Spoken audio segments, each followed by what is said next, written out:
Any items from the public? State your name for the record.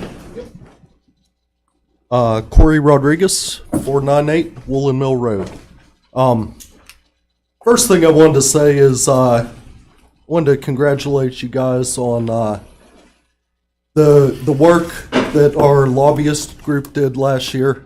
I know when I heard we were getting a lobbyist group, I was skeptical. Is this just we're throwing money away and we're going to get no return? But obviously, when they were in here at your meeting a couple weeks ago, we're obviously getting a good return and it's a good investment, going forward.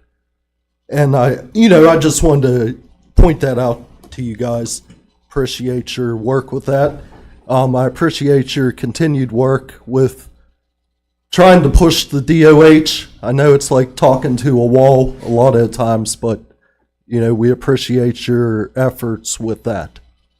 But what I wanted to come here and talk about today, I'm not sure if any of you guys watched the Planning Commission meeting this past Monday, but I just wanted to dive into a couple things. I wasn't there, I watched it online, so I'm talking about what I heard on there.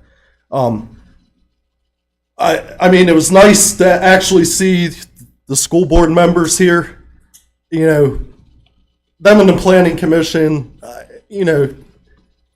kind of played a blame game to me. But regardless, they need to be together. I don't agree that some of the school board members said, like this whole thing's new to them. They haven't heard about these issues, whatever. I mean, I've been coming here for 5 years complaining somewhat on the behalf of the schools and the issues I've seen. Them saying that they're not put in the time. I watch countless hours of meetings and stuff so that I can understand what's going on in my community and I can come here and advocate and talk about it. The one thing that stuck out on Monday was actually when Madam President called Anthony up and they asked, in relation to the schools, is there anything we can do with these developments to control, the size, whatever, to keep from overcrowding, overpopulating schools? And he said that as long as a project meets the subdivision ordinance and our comprehensive plan, it can go forward. There is no protection for the schools. So my question is, why is that? Is that because something the state does where they won't let you guys put protections in an ordinance or in the comprehensive plan for the schools? Or is it just never been done? Because the way I see it is, from if I'm interpreting what he said correctly, there is no way to stop the overrunning of these schools. So basically, if you look at it, you have the students that are in school and you have children that are going to be coming in the future. How do we tell those children that, one, they're going to go to a school that is equitable? They're not going to, you're not going to have a school here that's undercrowded, a school here that's overcrowded, a school here with less resources. How do we, if there's no protections in place, guarantee that we're giving our students, our children in the future, what they deserve? And the worst part is, from my standpoint, we're talking about people from age 18 to birth. They don't even have a vote to protect themselves here. They are relying on us, the adults, to protect them.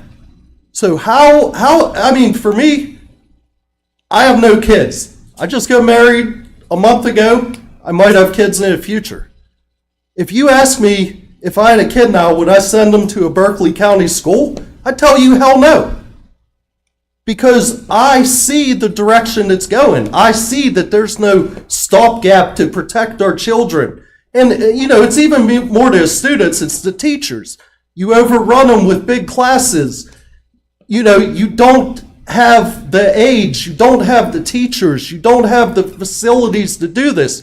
Berkeley County has 8 schools that are over 100 years old. To me, that's totally unacceptable. To me, if I was a kid growing up and I looked back on having to go through a 100-year old school, I would be like, these people didn't care about me. They don't care about these schools. They don't care about what is best for our future. If we don't take care of our future, that's who's taking care of us as we get older. We need them to be educated. We need them to have schools that are updated. We are a growing community. We should be able to provide more. So, the big question is there anything we can do with the subdivision ordinance? Or, I know the comprehensive plan is being worked on now. What can we do to put protections? And if not, who do we have? Is it the state? Is it the federal government? What do we have to do to change so that we can get protections in place? And I'm throwing that out there, think about it. I don't expect a response, but, that's what I'm concerned about. And I thank you for your time as always. Corey, would you do me a favor, and you've probably done this in the past, but would you leave Penny your number? Yeah. I'd like to give you a call later. Yeah, no problem. Thank you, guys. Have a good day. Thank you. Any other items from the public? If not, I'd like to have a motion to approve the agenda, but we do have one modification to remove the West Virginia First grant approval. With that modification, can I have a motion to approve? So moved. Have a motion to have a second? Second. Any further discussion? All those in favor say aye. Aye. Like sign opposed, motion carries. Purchase order log. Any questions for Tracy? Off and running. All right, Tracy, thank you. Internal budget revisions. We don't have any of those today. We have a few change in status.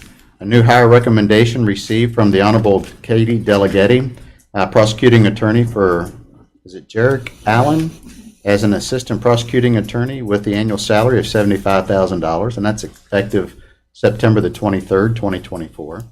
New hire recommendation received from the Honorable Sheriff Rob Blair for Bryce Reinhardt as a deputy with the annual salary of $56,615, and that's effective October the 1st, 2024. New hire recommendation received from the Honorable Sheriff Rob Blair for Aiden Drake as a deputy with a salary of $52,466. That's effective October the 1st, 2024. And a new hire recommendation received from the Honorable Sheriff Blair for Jean Caldron Batista, and as an animal control officer with the annual salary of $36,615. That's effective October the 1st, 2024. A new hire recommendation received from the Honorable Larry Hess, assessor, for Sandy Broyles. Is that right? Yes. Okay. As a personal property tax clerk with the annual salary of $35,000. That's effective start date is determined.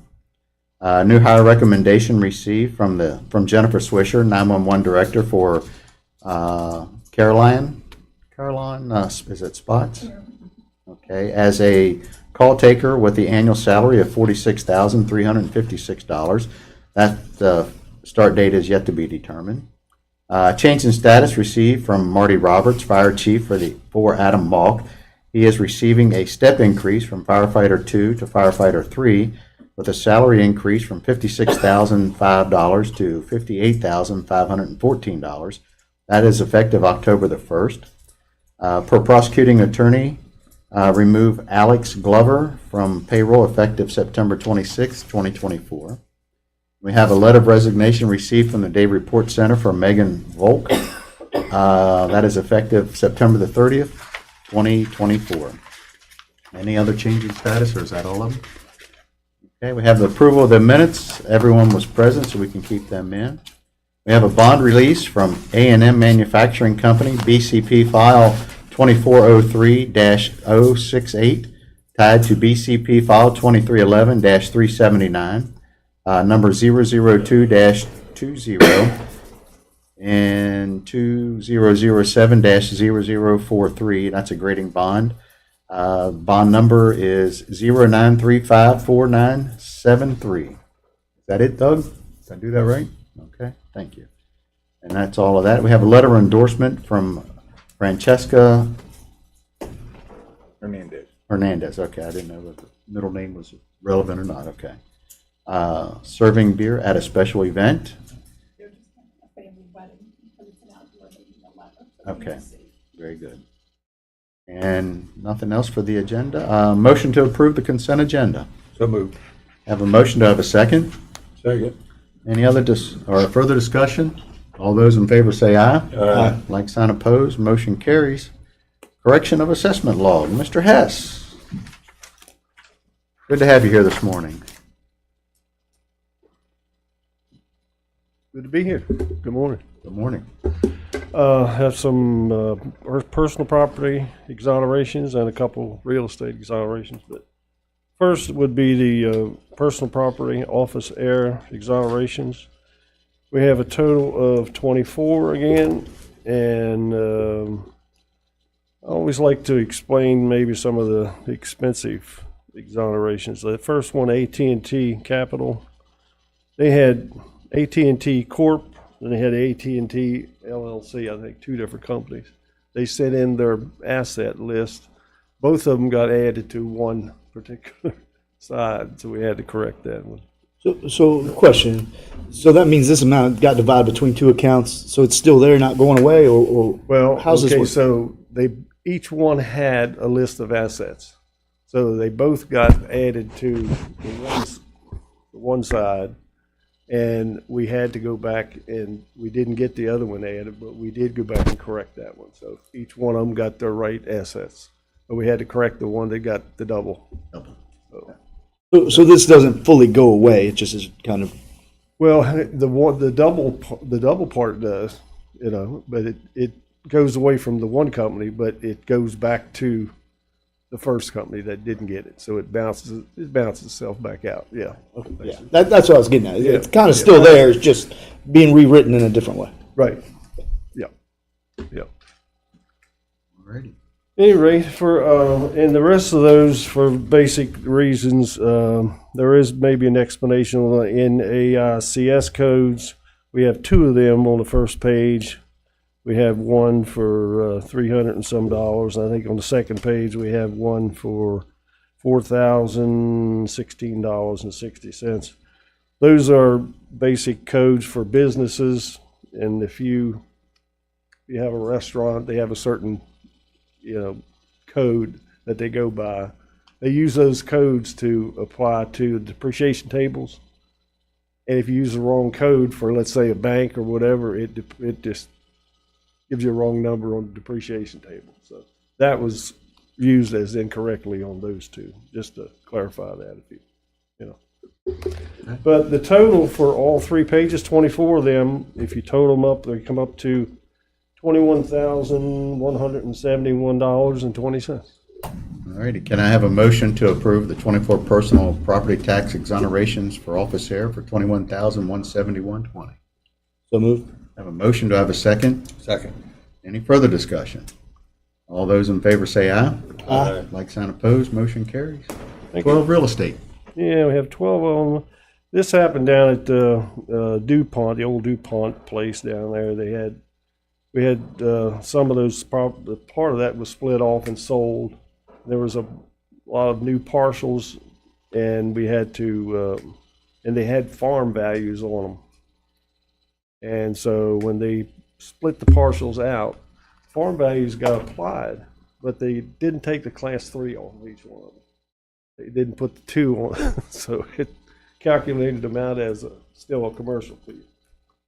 But at any rate, there's 12 of those. Total value comes up to $26,070.90 for those 14.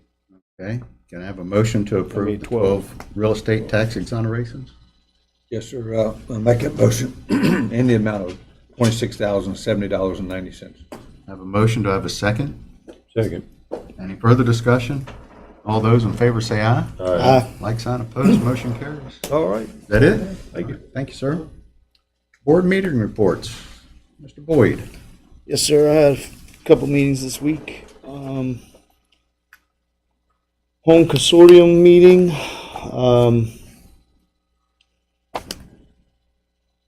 They have a good bit going on, but a lot of the same problems. Hard to qualify with the market prices and different things. There is some changes going on there, though. Miss Nancy Shrine, who's been there for a long time, will be leaving in the end of December. She's being replaced by Corey Roman.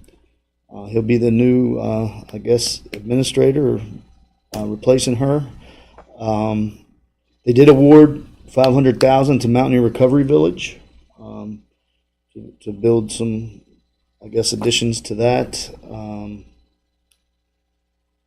And it's kind of the same old thing there. You know, struggling to be able to help people due to the increased price of homes and different things of that nature. Morgan County is higher than it's ever been, and the demand is high. So they're having a lot of difficulties up there as well. And then there's the house that Habitat's working on 320 East Burke Street. It's coming along. They got a total of $118,000 for that house, but it could be expiring if they don't get moving a little faster. So they spoke about that. And they have 51,231 from the 2017 and 66,921 from 2019 funds for that house that's being built on East Burke. Main Street meeting on Monday. There were several events going on. Mostly, they're reporting things are going well. They got a presentation by the new venue that's getting ready to be opened by Bricks. It's going to be called The Venue. It's on Queen Street there beside Habanero. It'll host weddings, casual events, live music, kind of like the Bright Box in Winchester, something similar to that. Then, let's see. The Young Americans getting ready to open downtown here in the next couple weeks. Fall Food Fest, October 26th. Tree lighting this year will be November 30th. It'll only be a 1-hour event from 5 to 6. And then they will do the Christmas parade on December the 3rd, which is a Tuesday. And then the Christmas on Main Street will be 1 to 7 on that following third. That's like the 7th, I believe. So that's kind of what's going on Main Street. Anything else? Nope, that's all I got. Mr. Gatlett. Yes, sir. I did attend the Planning Commission meeting on Monday night, and I wanted to compliment the Commission, the Planning Commission, and our staff for the way the meeting was handled. Obviously, there was a lot of interest in that meeting involving several different developments, and I compliment them on the job they did. On Tuesday morning, or I guess it was afternoon, when Eddie attended with me, we had a Zoom call with the County Commission Association of West Virginia regarding the jail fees and the consideration that they may increase those fees for the next year. And there was a wide attendance across the state that was in on that call. So obviously it's going to be a hot topic in this year's legislative session coming up. So Tuesday evening I had a sewer board meeting, and things are going well there. The big project, of course, there is the Woods Resort plant that they're building, and things seem to be moving forward very well regarding that particular project. That's about a $9 million project. So, and then also following that is the Stormwater Board meeting. Richard Lewis, the attorney in Charleston, has informed the West Virginia DEP that we would like to move forward with our individual permit. And we submitted that last August, I believe. The modified permit? Well, the co-permit that we did with them, and we applied last summer, actually in the last summer, for an individual permit, which they put on hold based on the fact that they're trying to get this statewide permit in place, which is not going to happen anytime soon now. So we're trying to move forward with our individual permit at this time. So we'll see how that goes. This evening, my wife and I will be attending the Heroes Dinner at the Senior Center. This is the inaugural event for this Heroes Dinner, and it is a fundraiser now. That'll be an annual fundraiser for the Senior Center. The 2024 recipient is the Women's Investing in Shepherd group, and hopefully it'll be a nice evening over at the Senior Center. Is where the event's going to be held. So. And I did want to say that also this past week I had an extensive conversation with Kevin Walker, the CEO of the Shenandoah Battlefield Foundation, and you got the letter that Gary sent out this morning, and I have a copy of it as well. You know, they're requesting the state through the Historic Preservation Officer Susan Pierce to hold the easement for the property down on 901, and that has to be done in order for the American Battlefield Protection Program to fund this project. As far as the how much money that's going to involve yet is too early to tell. I know the development of the park has been moving forward, and once the development of the 2 pavilions, restroom, parking areas, and all is finished, then they'll come in and do an appraisal on the property. And the delay was purposely done so that there'll be more value when all those things are completed. So, but Kevin was high-spirited as usual, very excited about moving into West Virginia. He was in Washington, D.C. When he called me, he was returning from there. And he actually had a 15-minute one-on-one conversation with Patrick Morrissey down in Washington. And about the need in the state of Virginia, the Virginia legislature plays a big role in the battlefield protection program and all the development of those battlefields that you see on 81 in particular when you drive through the Shenandoah Valley. And his efforts is trying to get the state to West Virginia to do the same. So Morrissey was very complimentary of what they've done in Virginia and told him that he is a history buff. So we'll see that hopefully it'll have some impact in, as we move forward in the future. But still no update on the falls itself in terms of a lease or the purchase of that property. So, thank you. Eddie? Yes, sir. I had Parks and Rec meeting on Tuesday. That they continue to be very active. A lot of projects and a lot of participation in their different programs.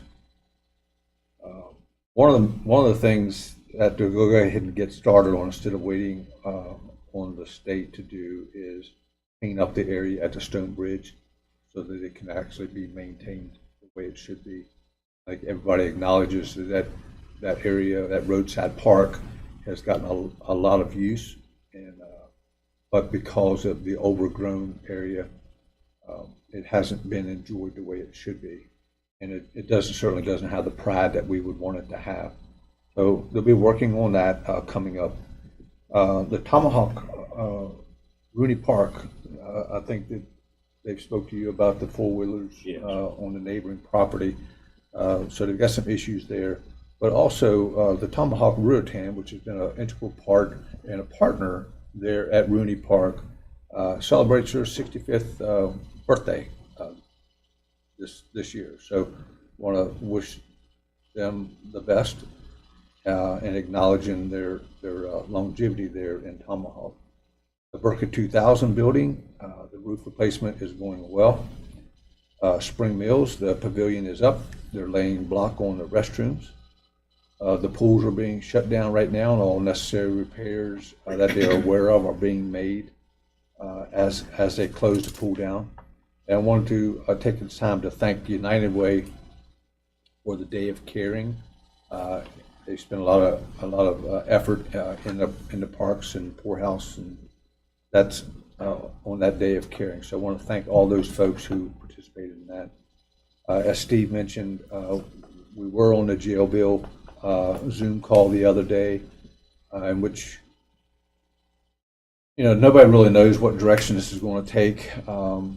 I think that the legislators understand that the counties are at max, especially when we have 4 counties who have not been able to make their payment on the jail bill, which amounts to about a little over $10 million just off those 4 counties. I did have the opportunity to attend the Planning Commission.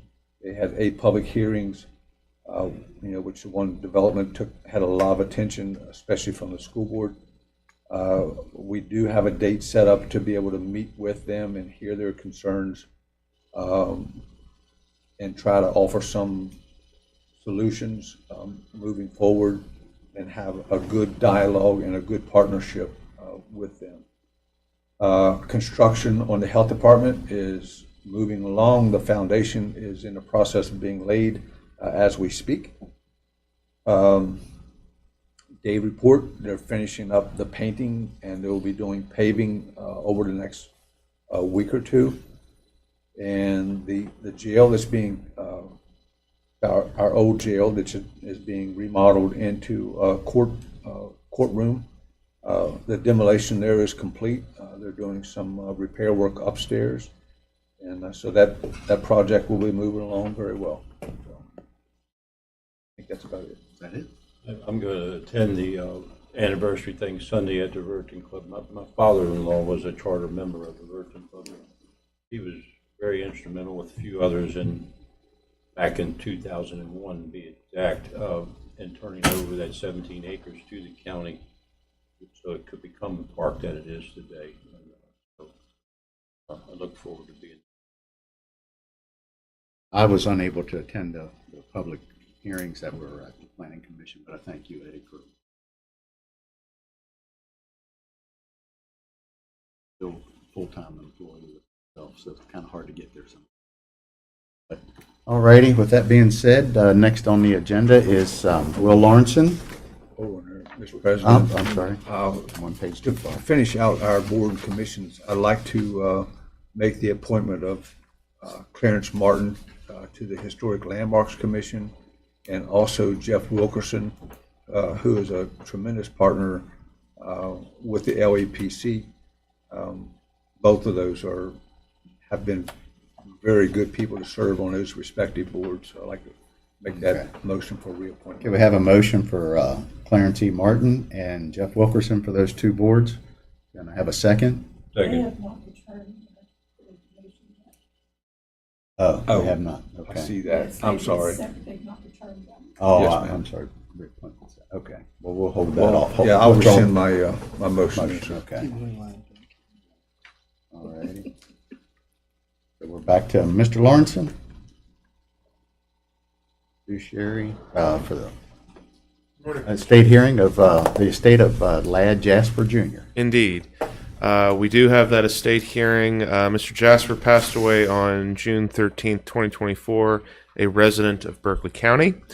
On July 1st, 2024, Mary Jasper, the decedent's surviving spouse and named executor in the will at issue, presented a will dated August 10th, 1998.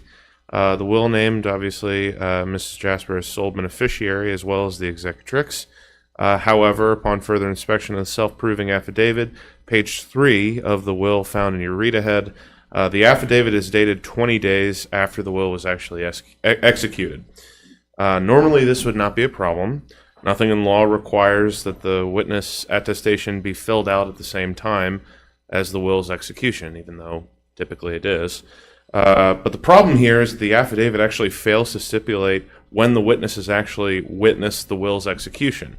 This leads to the inevitable question is, did the witnesses actually witness the testator sign this will? Which is something that legally must happen.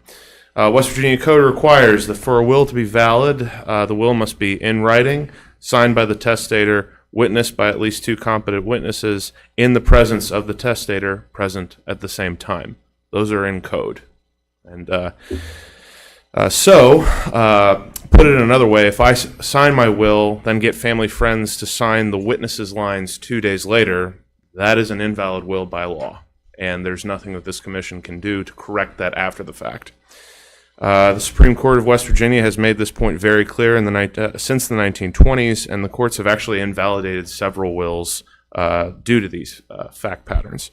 However, the will at issue merely begs the question as to whether or not the witnesses were actually present at the same time as the testator. Indeed, no evidence exists that the witnesses were not actually there. It was prepared by an attorney's office, after all. Furthermore, the West Virginia courts have also unanimously stated that they favor testacy over intestacy. In other words, we should be accepting a decedent's will whenever we are legally able to. And this will technically meets all of the criteria. It is written, signed by the testator, and witnessed by 2 witnesses. With that, and without any objection from any interested party in the audience today, I ask that this commission accept the unproven will of Ladd Jasper Jr. in solemn form. You've heard the request from Mr. Warrenson. Do I have a motion to accept the will as presented with the In solemn form. in solemn form? Okay. Yes, Mr. President, I make the motion, we accept the will of Ladd Jasper Jr. in solemn form as presented by the fiduciary supervisor. Have a motion. Do I have a second? Second. And any further discussion? All those in favor say aye. Aye. Like sign opposed. Motion carries, sir. That's it. All right. Mr. Umstead, you're next. Will and his wills. Yes, right. Well, luckily I find all of this fascinating, so you guys don't have to. We are very appreciative that you do I mean, that. maybe I should ask this question before we made a vote, but if the Supreme Court is pretty adamant about the way that the signatures need to be on the will, and then they turn around and says whenever there's a will that has been So established. it seems like a contradiction the way I presented it. I'll grant you that. Okay. However, it's not the way that the witnesses sign. It's the fact that they are present at the time of the testator's signature. The self-attesting affidavit being signed 20 days later and not actually stating what it needs to state just asks the question of, did they actually do what they were supposed to do? That being said, many of the wills I present to you in solemn form don't even have self-attesting affidavits. We're just saying, all right, there are 2 witnesses here. We're assuming they did what they were required to do, and let's go ahead and accept that. And if evidence later comes that they didn't actually do what they were supposed to do, well, that's what the courts are for. So, Okay, good enough. So, yeah, in those cases, the Supreme Court, there was actual evidence that correct. here we don't have any of that evidence. Nobody's contesting it. The will doesn't even actually change anybody's cause of all Yeah. anyway, so there's nobody to object. Okay, I give you guys really hardball questions. Anyway, thank you. That's all I have. thank you, Will. All righty. Matt, come on up. You have a Director of Policies and Strategic Planning, Right on time, 10. Title is a little. and giving us our annual report. Well, good morning, everyone. It's good to see you all here today. Commissioner Barnhart advised he was not going to be present and gave me a heads up, a warning, I guess. In your reading material for the meeting today is a copy of the draft annual report for 2024. That's the fiscal year report. It's 24 pages. An improvement, I would argue, upon the previous report from last year, which was an improvement upon the report from the previous year. It's a project that I embarked upon in my role here with the county, and as a way to kind of capture and document the activities of the county governing body from year to year. So it serves as an internal document of reference. It's not obviously the end all to be all as far as everything that you all have done as a governing body, but it captures the high points of the commission. And obviously the first point in the document is the references to one of the chief responsibilities, which is the finance and the budget of the county commission. And one of the most important things, I think, the county administrator made sure it was very clear that the county commission continued its financial prudence with the levy rates and continue that string of keeping levy rates as at the level, or if not reducing them for however many consecutive years there. So, and obviously there are other financial notes there that are presented regarding the audit and the budgeting of law enforcement and fire personnel. It proceeds further and goes additionally through other areas of the county, various departments and agencies, kind of hitting the highlights of those. And all of this information obviously was I didn't put it all together by myself. Emphasize that. Had a lot of contributions from the various departments, and they provided the valuable information to put together. And also have to give a shout out to my graphic design support that I was graciously provided by through the county administrator's office to help us with the design. Graphic design is not my training and professional background, but I see it in my mind anyway, how it could look better. And I think this presentation this year is an improvement in that regard. Some of the departments, obviously, you see the emergency management, the fire department, the emergency communications.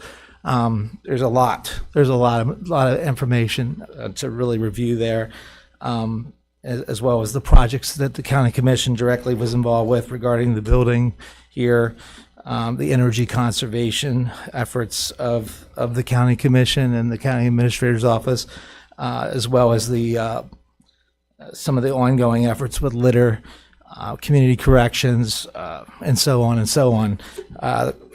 Obviously, the quality of life issues, the parks, the efforts that are ongoing and continue to grow are also noted here as well. Again, I present this as a draft. If there's something that you want to tweak or edit, and we can certainly make an edit to it. Whatever comments you might have, would welcome any constructive ways to make this report bigger and better for next year. I have a few thoughts. I always have a few thoughts, but it's all an effort to really show some of the really good, positive things that the county commission is doing and has done and continues to work on.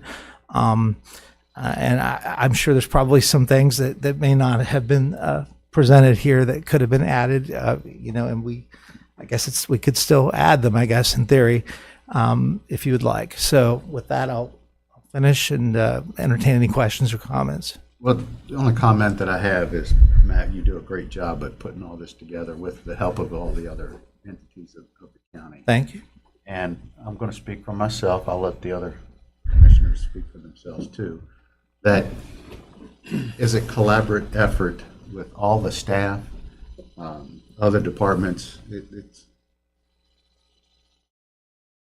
They work hard at it, and for us to sit up here and take all the credit, it's not us. It's everybody. It's a joint effort for this whole community that understands that. So I agree. I want to thank you. Sure. Yeah, great job, Matt, as usual. I was very impressed last night when I was doing my homework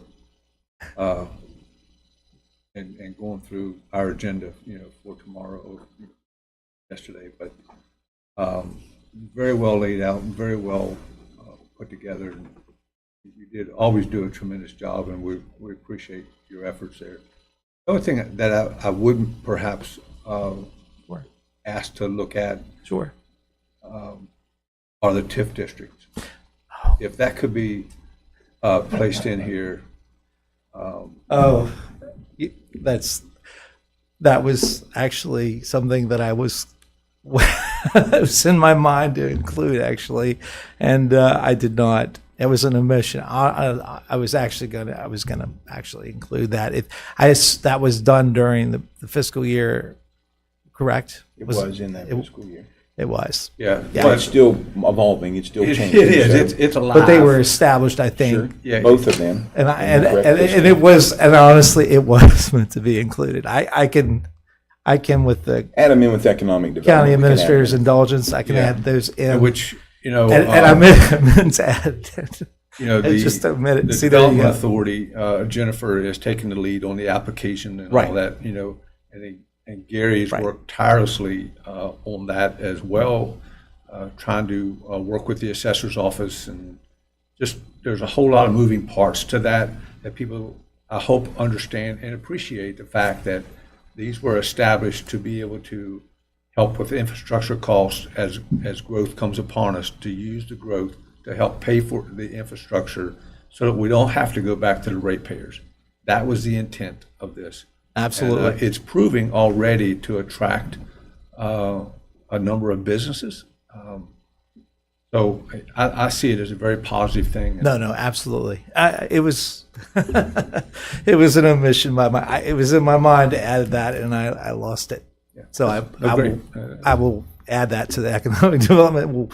We'll send that over and get a final edit on that. Thank you. Sure thing. I just want to say it's a great job. What's good about it to me is it's not all narrative. The pictures, the photos, the mapping, the charts. People like that when they read something. They don't want to sit there and read a narrative, and so it's a great mix of not only talking about what we're doing, but showing you with photos and things and mapping and stuff that actually is happening. Image matters. Image really matters, and yes, actions matter even more. It does. But images really bring you into the actions. It does. They really explain. They really kind of Next say, best "Hey, thing look to at this." Actually being there. That's what I'm right. saying? So That's right. the only thing, it has nothing to do with your report, but the flag that we have, okay? It's great, but West Virginia flag has wording on it. And down at the youth fair that night, and these kids are sitting there looking at the flag, wanting to know what country that is. And I don't know in the future if we could make an adaptation where we would actually say Berkeley County on that flag or not, but they displayed our flag down there with the American flag and the state flag as you walk into the big Right. venue there. But the kids are saying, well, what country is that? It's just like, well, is it? Because looking at it, when I was at that age, I wouldn't know what the shape of Berkeley County was. That might be Just a a good thought. golden horseshoe question. Just a thought. Yeah. We're the first county to establish a flag. One other thing about images, I'll just say, you guys take good pictures, so you guys make good. And you got Steve's smile. debatable. That is very debatable. The smile there was good. Yeah, so, and you got Steve's smile. Yeah, you got me smiling on Yeah. that. That was pretty That had to be funny. All righty. Well, sir, thank you again. And Sure, thank you, guys. Always great to bring That's you in here. Give us an update. Okay, thank you very much. We'll get it to print in the near future, but you, Mr. President, you did touch, there is a lot of work by a lot of people, but Matt corrals the cats, right? So He herded he the deserves chickens. a whole bunch of credit for getting it to this point. It is. Again, it is a Matt, lot of work. thank you for all that effort, that's for thing. sure. Thank you. Yeah, and Matt, I don't know whether you heard or not before you came down, but Parks and Rec is going to get moving on getting that brush and all that cleared up and cleaned up and the ruts. Yes. So, Yeah, and I was gonna. I know this is out of order, and I apologize, Mr. President, if you indulge me for 1 minute, just to briefly. I did speak with Mr. Burton, Parks and Rec, about that, and also reached out to the West Virginia Division of Natural Resources about their status of their project. And there was an inquiry then forwarded on to Charleston regarding that as well. I also reached out to the Senator Blair, inquiring about the status of the Division of Natural Resources, part of that commitment there. I have not heard back. I need to follow up. I heard a courtesy response from our local DNR representative here in District 2 of DNR. They were just merely trying to get an answer from his higher ups beyond him in Charleston regarding that. So that project for the boat slip. So still trying to pursue a timeline on that. Well, Joe's going to move ahead and do what we can do. Right. To make things nicer. Right. Right. Thank you. Thank you, sir. Thank you. Thanks. Thank you. All righty. We're just about right on time for a break. So Tim's not here, so we'll go on break until Tim shows up. Yeah, Tim's the one you removed.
back up.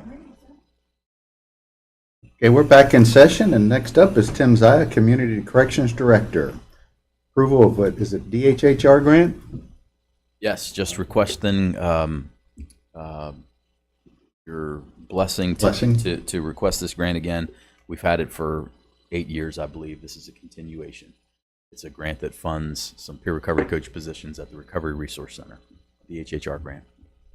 As always, Tim, it's a necessary evil that we have to have, but I'm glad you're in charge of it. So Well, thank you. do a wonderful job, and so I just need a motion to approve the for the fiscal year 2025 DHHR grant. So moved. Have a motion. To have a second? Second. Any further discussion? All those in favor say aye. Aye. Like sign opposed, motion carries, sir. Thank you. And we'll see you soon again, I guess. Yes, sir. All righty. And let's see, Deputy County Administrator, Mr. Chad Weinbrenner. Inform us on a cooperative purchasing policy. Yes, sir. So we have identified an opportunity for policy that, if adopted, would give the commission the ability to participate in cooperative purchasing policies. Those cooperative purchasing agreements, would allow you the chance to basically piggyback on other contracts with state agencies, both internal and external, of West Virginia, as well as federal contracts.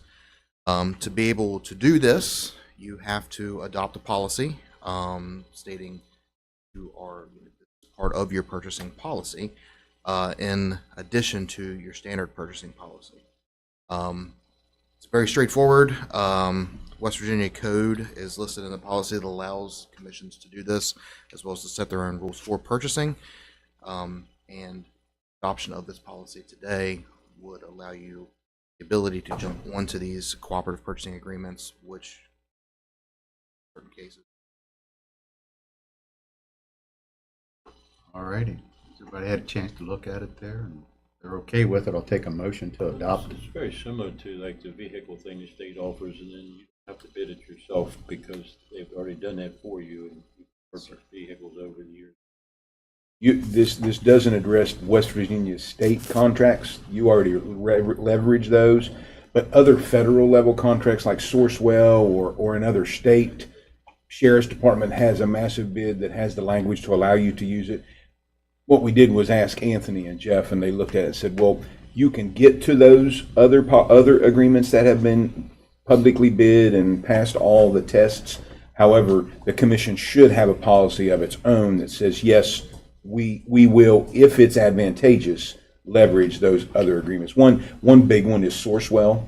Another one is Omnia. Those are all huge cooperative purchasing agreements that have already been through the competitive processes and have vendors from, it could be something mechanical like Train, it could be something technical like IBM or Dell, it could be anything. So there are some identified that could be advantageous as we move forward, and this doesn't mean you have to. This just means it's another tool in the toolbox to allow you to, how it would work if there was something identified and the purchase would exceed $15,000, we would stand in front of you and say we would like to leverage this cooperative purchasing agreement by Sourcewell for this purchase, and you would bless it. This isn't open-ended to say you to circumvent the bid process. We would ask, everyone would ask. So Chad, this would also be permissible for like the fire board to piggyback on a turnout gear bid or an apparatus bid that maybe they see some department that's ordering 20 pieces of apparatus at a lower rate. I believe so. So the policy you're adopting today is specific to the county commission. I think the fire board would have to adopt their own language that would do this as well.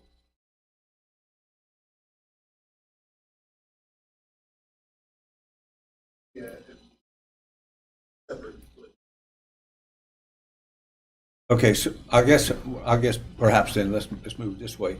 If it would be advantageous for agencies that we appoint and are part of us to participate, could we make sure they're aware of this? Absolutely. Thank you. Good question. All righty. Can I have a motion to adopt the cooperative purchasing policy? So moved. Have Have a motion, do I have a second? Second. Any further discussion? All those in favor say aye. Aye. Like sign opposed, motion carries. Thank you. That it for now? All righty. We're really early, Mr. Wine. But state budget revision, number 3, Fund 001. Yes, sir. You have $1,209,383 to realize. I'm proposing to you to do it as followed. In the first one I'm going to mention, the county clerk isn't adding revenue or adding to their budget. The county clerk is asked to move 2 of his personnel from 413, which is voters registration, to 402. So, and I'll start at the top. 402, the county clerk is asked to move $124,334 from account 402. That's a decrease. That's an increase. I'm sorry, we're going backwards. 412 is the extension office. The school board submitted its $10,000 contribution, and in interaction with the extension agents, they've asked for those 10,000s to be distributed in account 412. As I mentioned earlier, 413 reduces those 2 staff members by $124,334. IT, which is 428, $49,930. Those are for services and contracts that have been billed. $625,000 into state grants. Those are, that's passed through. You had for the Apollo from the governor's office. So that goes there. Actually, the check's already been in and back out to them. Account 700, $200,017. That is, if you remember, you approved the second chief's position, and the rest is contract billing work that came in from services that they provided over the last month. 717, which is central garage, $26,751. Those, the majority, if not all of those, are insurance checks from WB Corp for vehicular accidents that the repairs are being done. The library, reducing it by $107,083. That was a typo on the original budget document.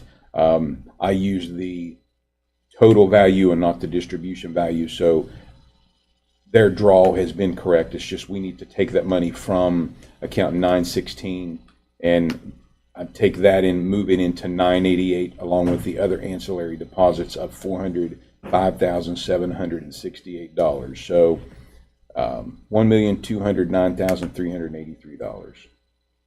Righty, you've heard the state budget revision numbers. Can I have a motion to approve? So moved. We have a motion and a second. Any further discussion? All those in favor say aye. Aye. Like sign opposed, motion carries. P card. So the commission, most of you may recall, I believe you were all here. Steve wasn't, but I know he had a P card at Parks and Rec. The state auditor's office has a P card program. They're wonderful orange cards, no mistakes making. And the county commission was an early adoptee of the state's P card program, and we used it for, oh my goodness, even since I've been here, so 18 years plus.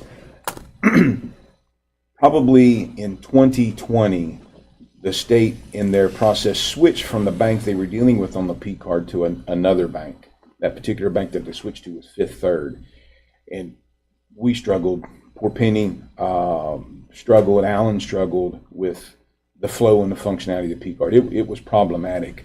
So back in 2022, the then county administrator, I was actually involved in helping them review your bids, decided to go out to bid for a P card program of your own.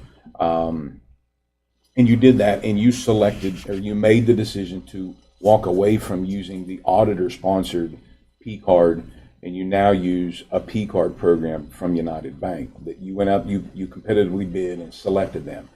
There was some pushback from the auditor's office at that point that said, you know, using our card gives us granular insight to all your transactions because it comes through them. They're the sponsor of the card. So they no longer had the granular review of the transactions and all of the processes and things that they have in place to help protect from fraud or anything else. So fast forward to 2024, we've rekindled the conversation from the auditor saying, we'd really like for you to come back in the fold and be part of our program. We have switched banks now. Again, we are no longer with Fifth Third. They're now with U.S. Bank. The rebates that the state card offers are the same as they were before, no major difference. We had a pre-call, if you will, before I spoke with you to just kind of make sure that all of the pains that we went through back then shouldn't be expected when we come back now if the commission so chooses. And they were like, we fixed all that. We don't have that issue. I am of the opinion that and believe that the closer relationship you can have with the auditor in these kind of transactions, the better. As you well know, you have nothing to hide. You have all of the policies and processes in place to try and protect and prevent any kind of fraud or misuse. But I think, in my opinion, I would recommend if the commission sees fit that we move forward and walk away from your personal P card agreement that you have and go back and leverage and utilize the auditor-sponsored P card purchasing program. We'll get the nice Is there any orange cards contract back. dates on our current? There are not. They're not. So we're not contractually obligated. You don't necessarily have to end it. I mean, you could participate in both. It doesn't matter. But the nice orange auditor-issued state purchasing card, and here they have mandatory training for issuance of the card. They have well-written, very stringent use of cards.